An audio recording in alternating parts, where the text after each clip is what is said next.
invité du jour, Synergie, une société de coaching qui aide les entreprises et leurs cadres dirigeants à clarifier, simplifier leur raison d'être et leur visée. Avec nous ce matin, sa fondatrice, Nathalie Stenberg, bonjour. Bonjour. Alors présentez-nous votre activité en revenant brièvement sur votre parcours peut-être. Alors, un parcours qui a démarré en Angleterre avec le métier de professeur de français dans un lycée, qui s'est poursuivi en France, toujours dans le professorat et puis ensuite en école supérieure de commerce, à l'époque où les échanges commençaient à prendre forme et à se professionnaliser, pour ensuite se poursuivre dans un cabinet de conseil en management suédois, où effectivement l'idée était d'intraprendre et donc d'écrire une histoire qui a duré 16 ans, où j'ai pu effectivement professionnaliser la notion de coaching dans cette entreprise et en terminant directrice générale. Et puis en 2011, je fonde Synergie, oui. Avec pour objectif effectivement de recréer du sens au travail, de rendre les entreprises plus agiles en clarifiant quelque chose qui est important pour moi, c'est-à-dire la raison d'être et l'ambition, ou ce qu'on appelle aussi la visée. Voilà. Et alors, quelle est la taille du marché du coaching aujourd'hui et ses enjeux? Parce qu'on a vu que ça s'est beaucoup développé ces dernières années. Effectivement, ça s'est énormément développé. C'est un marché, en fait, suite à une étude de l'Institut, de l'ICF, en fait, International Coaching Federation, qui date maintenant de 2017. En fait, le coaching serait un marché de 2,5 milliards au niveau mondial. C'est une étude qui a été faite sur ce sujet et qui serait en progression de 19%. Et notamment, la plus grosse progression se trouve bien évidemment aux États-Unis. Aux États-Unis. Mais voilà. l'Europe est... Alors l'Europe progresse aussi. On est sur une progression en Europe de 8%, Europe de l'Ouest, et 1,4% en Europe de l'Est. C'est effectivement en progression, mais pas autant qu'aux États-Unis. Ça reste un marché très porteur. Très porteur. Alors, qui sont vos clients? Ce sont essentiellement des entreprises? Alors, mes clients, ce sont effectivement essentiellement des entreprises de grande taille et des entreprises de taille moyenne, des PME. J'ai même des TPE, puisqu'effectivement, l'objectif, c'est de révéler le potentiel, de rendre effectivement, de donner du sens au travail, de travailler aussi sur tous les aspects en fait de l'expérience d'un collaborateur à partir du moment où il entre dans l'entreprise et où il en sort. Et un collaborateur en fait qui fonctionne bien est un collaborateur qui est dans une organisation qui fonctionne bien et dans une entreprise qui a trouvé sa place sur son marché. Alors c'est à ça que ça consiste. En quoi ça consiste exactement le coaching. De coacher une entreprise et son dirigeant? Sur quoi travaille-t-on en particulier? Alors en fait, on peut travailler sur beaucoup de choses. On peut travailler sur l'organisation elle-même, on peut travailler sur les équipes, on peut travailler sur l'individu et on peut travailler sur les relations. Et en fait, la spécificité de Synergie, et la mienne en particulier, c'est d'avoir cette amplitude d'intervention en fait, et de pouvoir travailler autant au niveau individuel, donc une personne, et de la repositionner en fait dans son cadre, de lui trouver, de faire en sorte qu'elle trouve sa place, qu'elle libère son potentiel, que d'une équipe qui est aussi un être collectif et qui doit aussi pouvoir libérer son potentiel, ce qu'on appelle la dynamique des équipes, et de l'entreprise qui doit libérer son potentiel aussi en trouvant sa place sur son marché. D'où l'importance de comprendre aussi à quoi elle sert et de comprendre ce qu'elle vise et l'impact qu'elle veut avoir sur son marché. Voilà. Justement, est-ce que vous pouvez nous citer un ou deux exemples concrets de vos missions pour qu'on se rende bien compte de l'étendue de la tâche? Oui. Alors, je vais vous parler d'une mission très récente sur une TPE qui est en province, qui est un courtier en grains.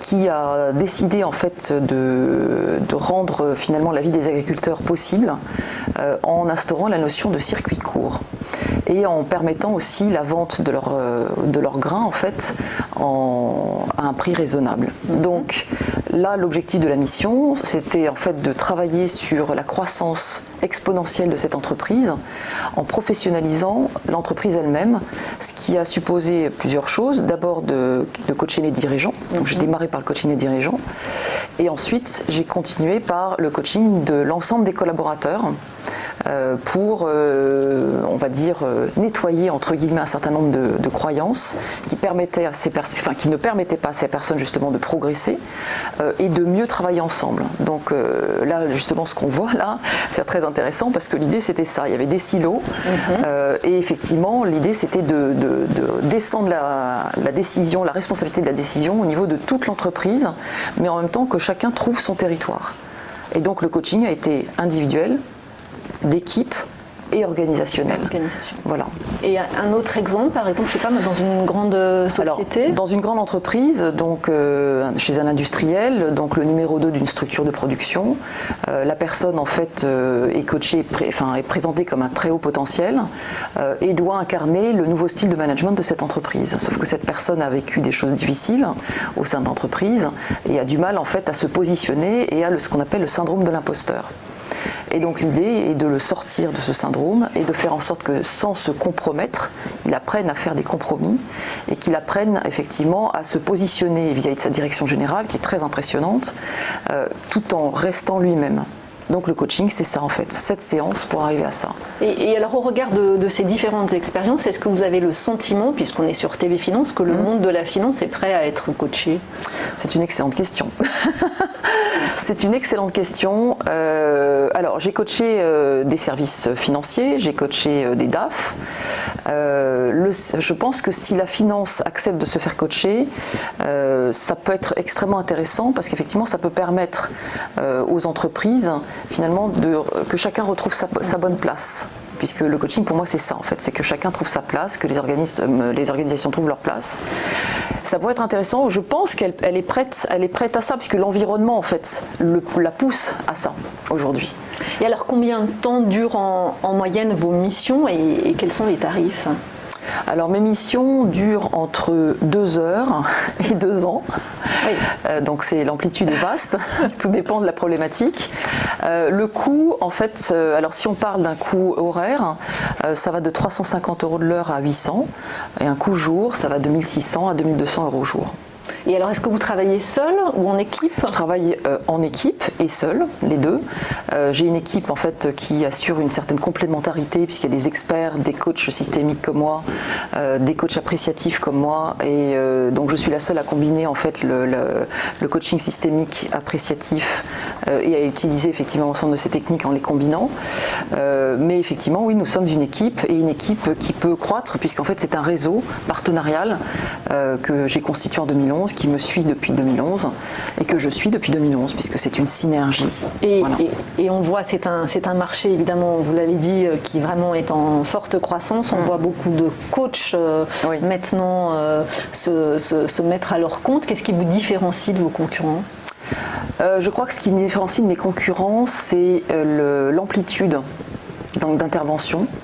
J'en discutais avec une cliente hier justement, c'est l'amplitude, la capacité en fait à coacher individuel, enfin une personne seule, jusqu'à la capacité à coacher une organisation et la dimension stratégique que je peux avoir et notamment cette attitude que j'ai à clarifier la mission et l'ambition et à la rendre extrêmement simple. Et alors pour revenir à Synergie, quelles sont les prochaines étapes de développement de l'entreprise ? Alors les prochaines étapes elles sont en cours, donc c'est d'amener en fait le digital au niveau de l'offre. Et donc un partenariat est en cours avec un confrère qui s'intéresse à la santé dans le travail. Et donc là je travaille ardemment sur le sujet. Et puis comment dirais-je, l'extension en fait du réseau partenarial au travers de ce partenariat qui va permettre justement de vraiment aller et de connecter, parce que je pense que c'est vraiment l'enjeu du coaching, de connecter le coaching à la santé dans le travail. La santé dans le travail. Oui. Et juste, vous êtes plutôt axé sur les PME ou sur les grands groupes aujourd'hui, ou sur les deux ? Les deux. Les deux. Ouais, vraiment, c'est important. L'équilibre est super important. Ouais. L'équilibre est très important. Merci beaucoup, Nathalie Stenberg. Je le rappelle, vous êtes fondatrice de Synergie.